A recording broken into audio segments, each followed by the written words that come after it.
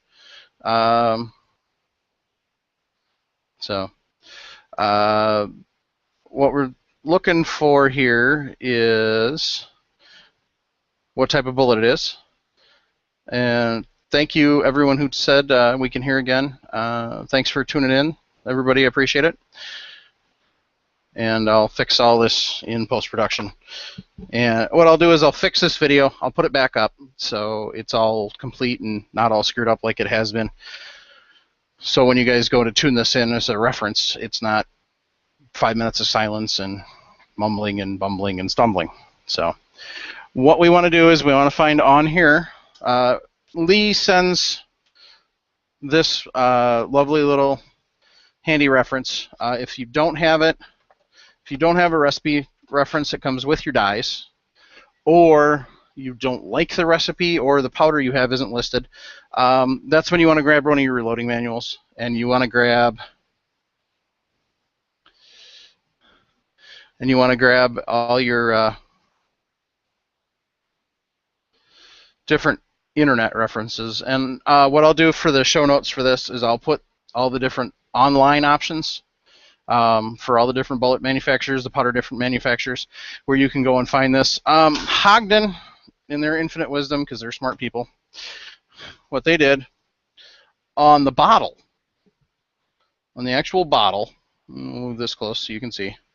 As you can see, Varget is got quite a few different things.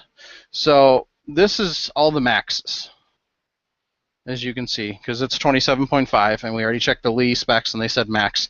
So this is going to be a list of your max charges for this particular. And then it gives you your case, your primer, your cartridge overall length, oops, and your velocity. That's muzzle velocity. So it gives you an idea of what you're doing speed-wise. So now we figured out it's 25.5 to 27.5. What we want to do, excuse me a second, I'm going to take a drink.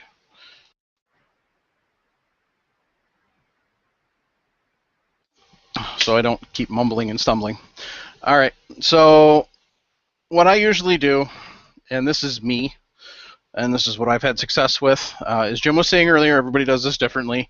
If I had time and I was working on a little more precision and I wasn't just going to play with them, what I would do is I'd do a ladder. And what a ladder is I'd start at 25.5 and I'd go up 1/10 of a grain every time. So I go 25.5, 25.6, 25.7, 25.8, all the way up to 26. Or you can start the ladder anywhere along the line. So you could start at 26, you could start at 26.5, you could start at 27, and just go 1/10 of a grain every time you go up. And that's what we call a ladder. And so what that does is that changes your powder every time, and you can kind of see a little bit, you get an idea on accuracy. What I usually do is I'll start, if it's just for practice and I don't really care, about sub MOA accuracy, and I'm just going to be out plinking with it just to get used to the firearm or whatever, then I'll do is I'll actually start in the middle. So I'm going to start with a load of 26.5, and so I've got my handy dandy scale. We're going to spin this around here and point it down. I got my handy dandy scale sitting here. What I need to do, just like every time, is calibrate it. So you guys can't read it anyway, so it doesn't really matter. Let's see here if we can get it to focus in.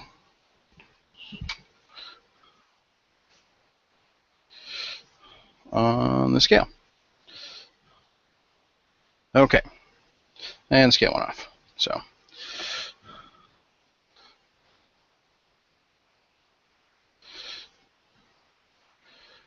So we've got it focused on the scale now. We're going to try and see if we can get it better here.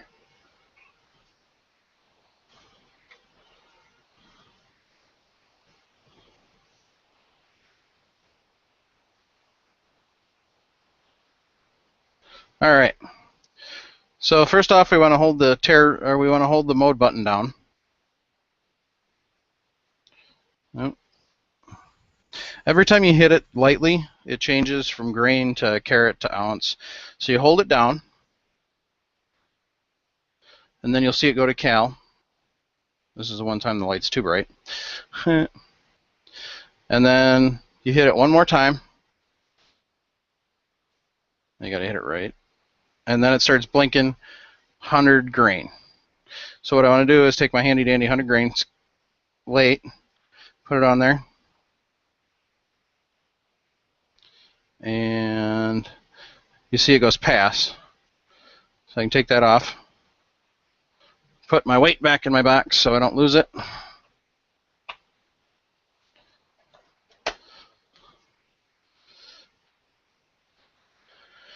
And then I'm going to tear the scale for the powder pan. So I'm going to put that on there, hit tear, and zero that back out.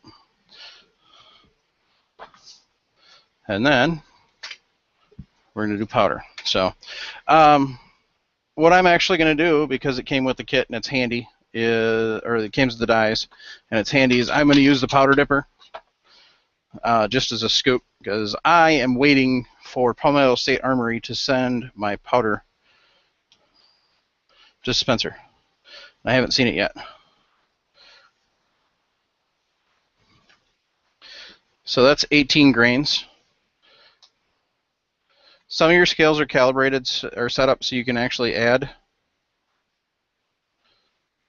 This one is. So then I got a little too much. And you're going to find the more you do this, the more experience you get at how much powder it is actually and how to do this. So we got 24.4. So we're going to take our powder dipper, and we don't need a lot. And we just take a little bit and drop it in and wait for it to set. And a little more. And we have way too much again. So this is going to be painful, folks. I'm sorry.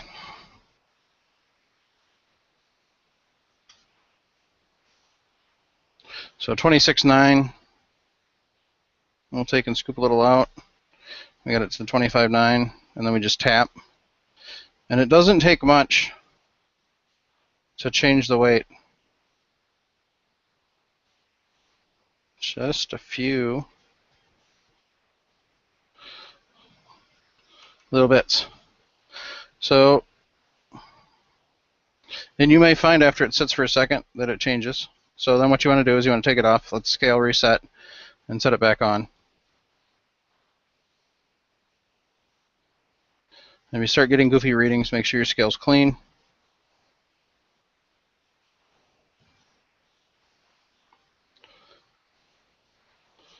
So if you get a little higher reading, what you can do is you can And some people have tweezers for this purpose, but just reach in and grab a couple grains out, a couple kernels.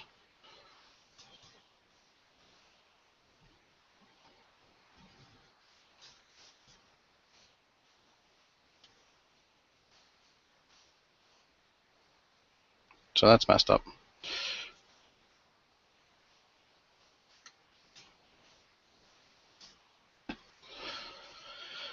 Oh, brother.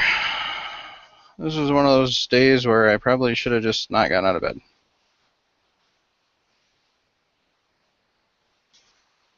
So,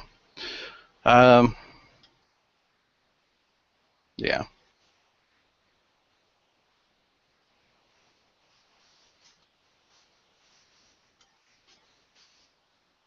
Okay, so we're down to 26.5.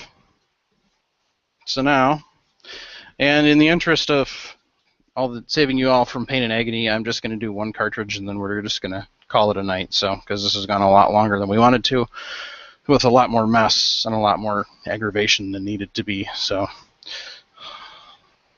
we'll take our powder, set it down for a second, turn the camera around so you guys aren't staring at the scale while I'm doing something else.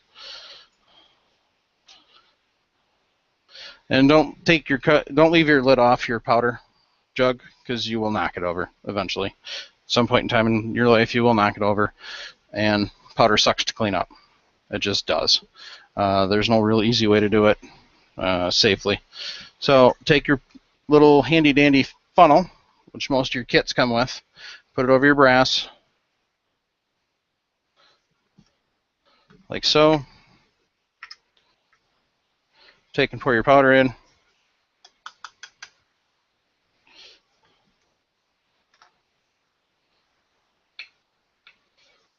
And voila, powdered case.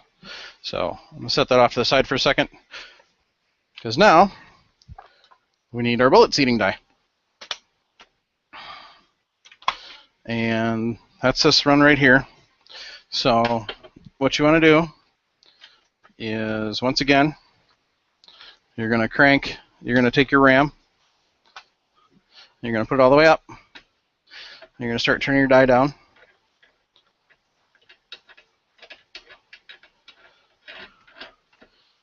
Till it hits the ram. And then, because this lock ring is way up here, which you can't see right now, there. Since the lock ring's way up here, I'm going to go ahead and tighten that down. And then once I get it close, then I'll pull the ram out of the way. And you want to make sure this is snug touching. Go ahead and pull that down. Turn your ram a quarter of a turn, or your die, not your ram. It'd be funny if you could turn your ram. And then go ahead and lock that puppy down. Now, this is where having your dummy cartridges we talked about last week would come in handy, if you can make a dummy cartridge first. And that will work out nicely with one of these lovely cases right here. So what I want to take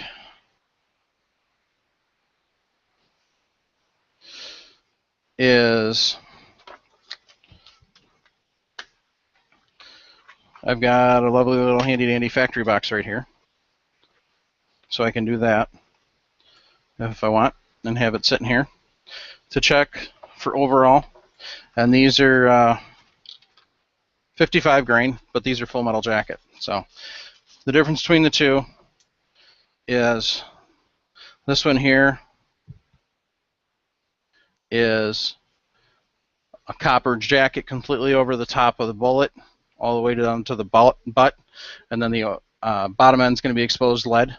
Whereas this one, it's kind of the opposite. It's copper all the way around, except for the tip, and that's a polymer tip to cause expansion instead of just a basic hollow point.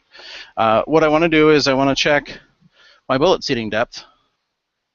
So I'm going to set my bullet, slide that up in there like that, and then go ahead and move the bullet up.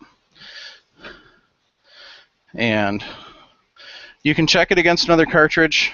The best thing, honestly, to do is if you have a magazine laying around, you can check it against the magazine. But honestly, the best thing, get out your handy dandy calipers and go off your bullet specs. Now, once again, Lee has your cartridge overall length, has your maximum trim length and your maximum overall length. So this here that we used a little earlier has your maximum trim length of 1.7. Come on, focus. And yeah, it's not going to focus, so sorry. So what I want to do, my maximum overall length is 2.26 inches, or for you metric fans, 57.40 millimeters. So what I'm going to do is I'm going to take and check it. And you'll notice it's 2.208, and I want 2.26, so I've actually got the bullet seated a little too deep. So what I want to do then is turn this knob up. Now this is a dummy round, so I'll pull that bullet out later. I'll grab another one of these empty brass, set it up here, grab my bullet, hold it on top, and then run it up. And it's that last little bit that gets you the seating. So now I'll grab my calipers again, and I'll check. And I've got it at 2.26, which is exactly what I want it at. So, until the bullet falls out. So, put that over with my other actually correct dummy bullets. And now that I know I've got it set right, I can actually start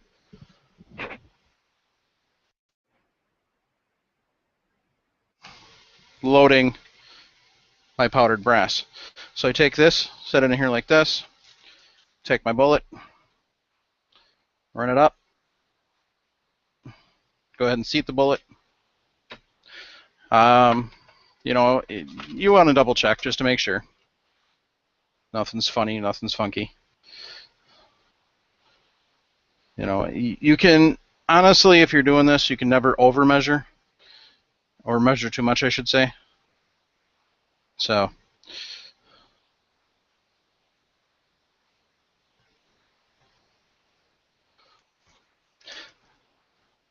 and make sure you run it up all the way and give it that last little oomph.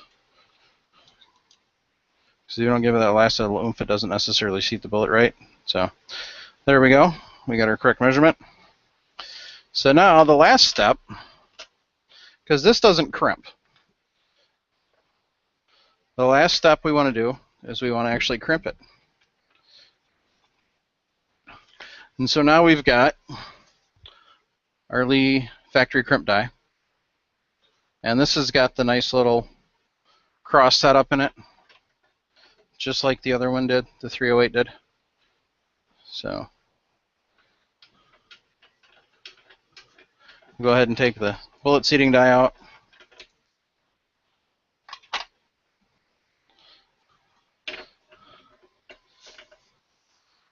And then start screwing in our factory crimp die.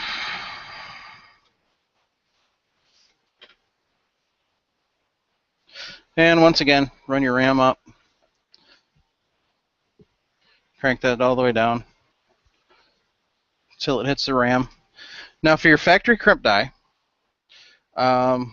if you want, once you get to this point, you can adjust the tension of your crimp. Sorry. Once you get it all the way down to your ram, then what you can do is you can go anywhere from a half turn to a full turn to adjust the amount of crimp that you put on the case. I I'm just doing this for demonstration at the current moment. So what I want to do though is I want to show you guys, if I can. I know we tried doing this last week and it didn't work out too well, so we'll try it again this week and see if we can get it a little better.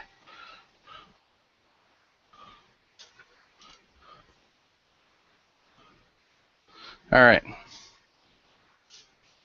The bullet coming up. Ooh, crikey. Sorry, gang. I'm going to switch hands here because my right hand's a little steadier than my left. Focus. Good grief. And so as you run the cartridge up, you can see the bullet come up through, and then you can see the, good grief, you guys got to be motion sick, I'm sorry. You can see the collet start to shrink a little bit. And what that does is it puts the crimp on the case. So if you want a heavier crimp, what you can do is you can back this nut off a little bit, and you can actually turn it a full turn or anywhere in between.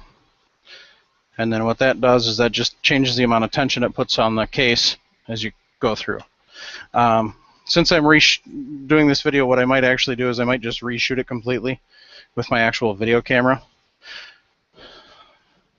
And as you can see here,